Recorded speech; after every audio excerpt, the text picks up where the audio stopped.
بسم اللہ الرحمن الرحیم۔ ایک مریضہ وہ یہاں ساتھ ہی رہتی ہیں، میرے مطب کے ساتھ ہی، تو ان کے پیٹ میں شدید درد تھا۔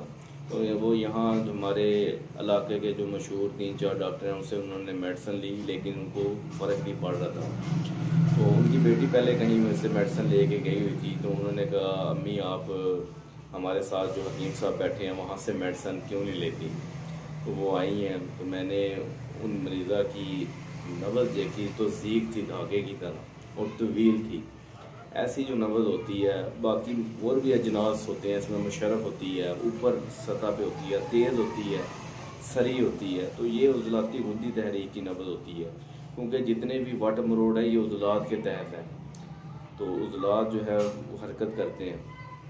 تو میں نے جو ہے ان سے علامات پوچھی تو انہوں نے کہا کہ میرے پیٹ میں مروڑ سا پڑتا ہے اور پخانہ تھوڑا سا آتا ہے اور لیکن بار بار آ رہا ہے۔ تو یہاں پہ جو ہے وہ اکثر جو ہے جو غلطی کر لیتے ہیں، چاہے ایلوپیتھک والے ہیں یا چاہے ہربل ہیں، وہ قابض یا حافظ دوائی دیتے ہیں تاکہ وہ مروڑ جو ہے وہ اور جو پخانہ ہے وہ جو لوز آ رہا ہے اس کو روکنے کی کوشش کرتے ہیں، لیکن میں نے ایسا نہیں کیا۔ میں نے جسٹ ان کی نبض چیک کی، عضلاتی ہوتی ہے تو غدی عضلاتی چھوڑ کے میں نے غدی اعصابی میں ان کا مزید اخراج کروایا، یعنی غدی اعصابی ملین جو ہے میں نے ان کو تقریباً 1 ماشا اور اسی کے اندر جو اکثیر ورم 6 رتی، صرف یہ میں نے ان کو 3 خوراکیں دی ہیں۔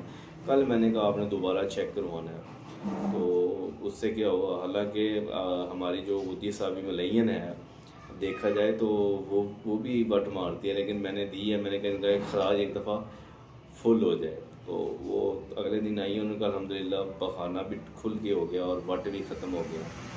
اب 3 خوراکیں میں نے اور دے دی ہیں، تو الحمدللہ وہ اس کے بعد دوبارہ آئی ہیں، انہوں نے کہا میڈیسن کی ضرورت ہے، میں نے کہا بالکل نہیں ہے۔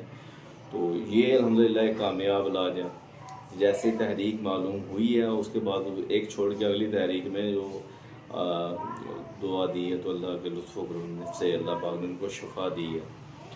تو لیکن انہوں نے یہ بھی بتایا ان کے وٹ یا مروڑ میں یا جتنے بھی اس طرح کے مریض ہوتے ہیں روٹی بند کر دیتے ہیں، نرم غذا کو بریڈ شریڈ یا دلیا، جب تک یہ وٹ پڑنا ختم نہ ہو تب تک روٹی نہیں کھانی ہوتی۔ دعاؤں کی اپیل ہے، انشاءاللہ نیکسٹ ویڈیو میں ملیں گے۔ اللہ حافظ۔